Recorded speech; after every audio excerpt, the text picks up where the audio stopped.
Здравствуйте, мои дорогие! Я снова рада видеть вас на моем канале. Ну что, девчоночки, сегодня новый урок. Поехали! Итак, сегодня у нас на коррекции Настя и ее ракушки. Было очень много вопросов, как же мы эти ракушки будем выпиливать. На самом деле ничего сложного, выпилились они фрезером замечательно, легко и просто, вообще не создавая никаких проблем. На самом деле стразики спиливаются намного сложнее. Как вы видите, в целом дизайн относился хорошо, единственная одна ракушка у нас от работы протерлась. Это не потому, что она поломалась, это потому, что ее просто щухали о поверхность. Настюшка у нас маляр-штукатур, она у нас работает со всякими разными покрытиями на стенах, и поэтому и руки у нее вполне рабочие и просто стерлись ракушками о стенку. Мы же тем временем делаем коррекцию. Коррекцию мы будем делать сегодня, как обычно. Пальчики у нас практически ровненькие, никаких проблем с ними нету. Единственное, они очень давно, когда ко мне пришли, были слегка вверх растущие, но мы их повернули на ровную ось. Как обычно, снимаем материал, наносим праймер, базовый гель и гелем средней вязкости будем делать моделирование. Сегодня мы моделировать будем в одну капельку, сразу же с замесом из камуфлирующего геля и прозрачки. И все это у нас будет максимально быстро, просто и симпатично.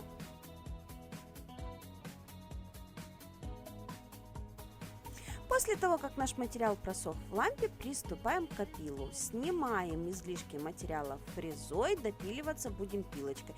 На самом деле на опил двух рук у меня уходит максимум минут 15, это если надо выпиливать какие-то сложные вещи, например, вверх растущие ногти опустить или поднять или еще что-то. В данном случае у нас ушло минут 10 на две руки. И тут я вам, как обычно, напоминаю, чтобы вы не забыли подписаться на канал, потому что впереди будет очень много интересных роликов. Поэтому подпишитесь, нажмите на колокольчик и поставьте пальчик вверх этому видео, потому что мне будет приятно.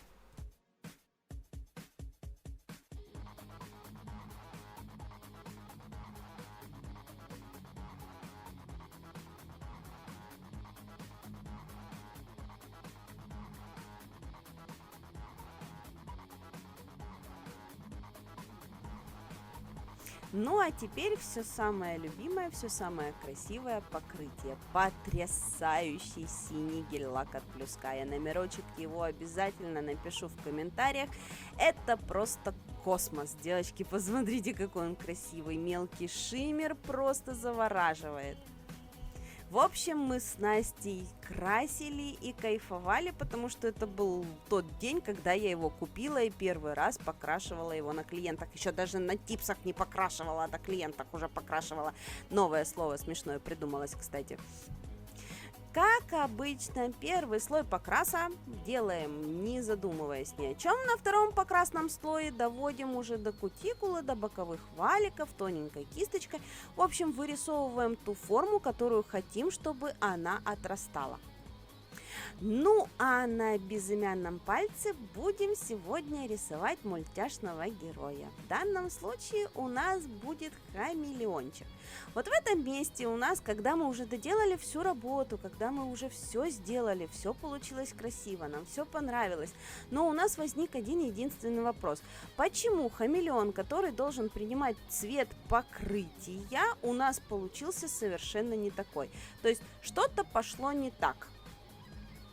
Это если рассматривать хамелеона с точки зрения живой природы. Но если рассматривать это с точки зрения дизайна ногтей, то цвета мы подобрали здесь потрясающе здорово.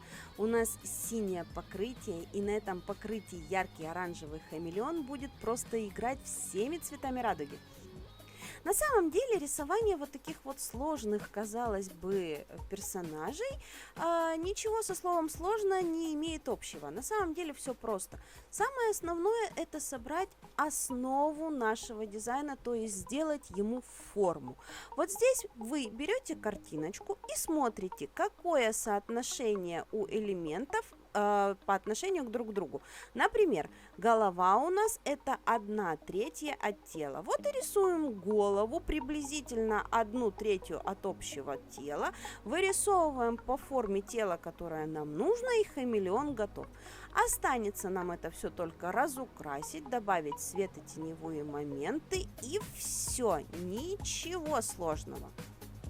А если вы рисуете подмалевок, форму, фактуру, размеры, все сразу же одним цветом, то вы можете тут же этот цвет поправлять сколько вашей душеньке угодно. Можно его подтирать, можно вытирать, можно добавлять. То есть пока вы не добьетесь той формы, которая вам нужна, можно править до бесконечности.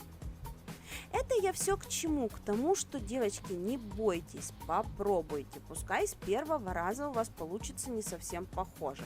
Сделайте еще разочек, повторите еще раз, посмотрите, как это выглядит, поменяйте немножечко по-другому размеры, поверните немножечко по-другому части тела, допустим, и вы поймете, что за что отвечает. Если просто посмотреть дизайн, закрыть и сказать, да нет, это слишком долго, трудно и противно, я этого делать не буду, то у вас, конечно же, ничего так и не получится. На самом деле чистое время рисования этого хамелеона заняло, от силы минут 20. Это с тем, что мы с Настей еще долго спорили по поводу выражения его лица и как правильно нарисовать глаз. Нужно ли ему добавлять где-то тени или не нужно. Если бы этого не было, то рисовали бы мы его, минут 15, наверное. Мы же тем временем добавляем нашему хамелеону свет. Тот оттенок, которым мы закрашивали, я развела немножечко с белой краской, добавляю самые светлые места. Сначала добавляю, а потом их растушевываю. Вот здесь самое главное все хорошенечко, внимательно, плавненько перетушевать, тогда все получится красиво. В качестве бликовочных акцентов добавляем немножечко желтых бликов, тоже разбеленный желтый цвет, вводим в наши самые светлые места, и они начинают играть на свету. Итак, как вы поняли, наш хамелеон сидит на веточке, и в качестве заднего фона мы решили нарисовать ему листики. Начинаем со среднего цвета наших листьев, потом добавим на него свет, тени, и наши листики тоже получатся довольно-таки объемные.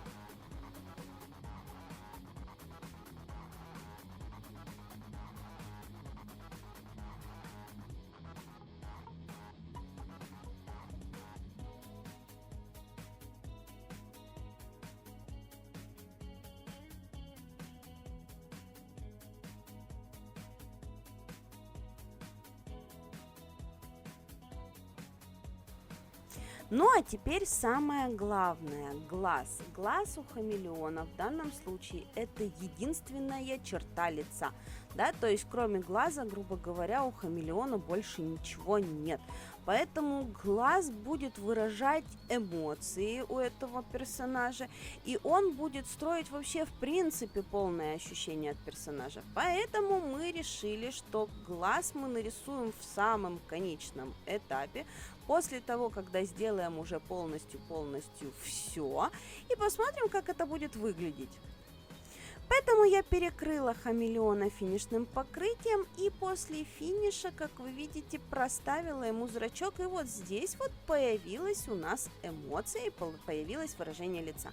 Потом мы уже, когда все это крутили, смотрели, вертели, нам захотелось добавить ему еще улыбочку, и мы добавили тоненькую черную линию, которая имитирует именно улыбку у хамелеона, и не важно, что у хамелеона улыбок-то нет.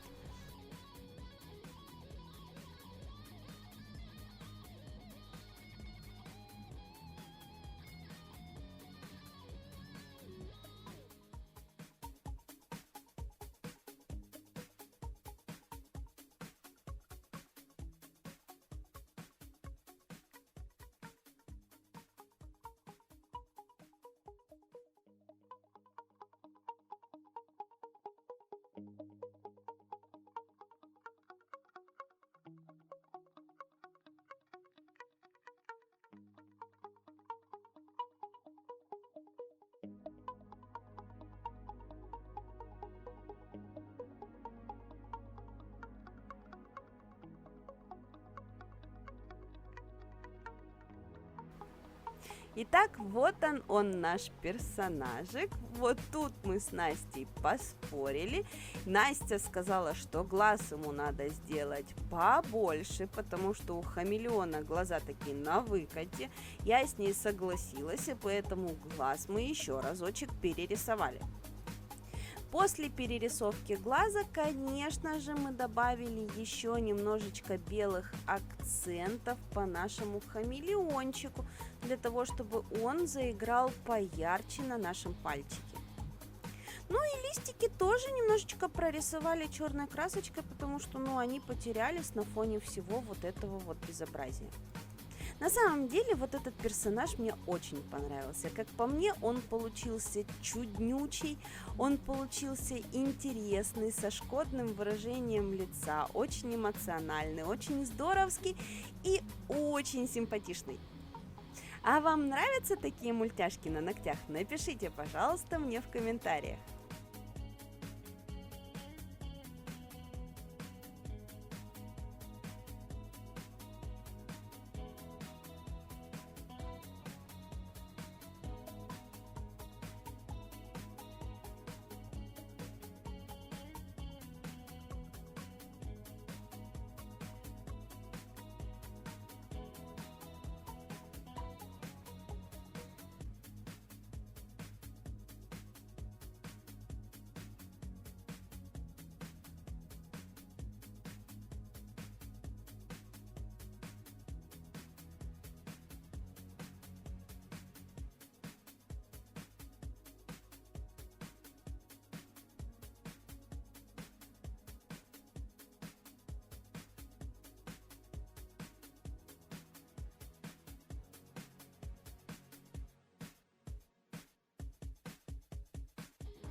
Итак, вот такой вот дизайн ногтей у нас вышел. На второй пальчик мы добавили еще одну веточку, и все это заиграло дополнительными красками. Надеюсь, вам сегодня со мной понравилось. Поставьте пальчик вверх этому ролику, если вы еще этого не сделали. Мы же с вами увидимся в новых выпусках. Всем до новых встреч. Пока!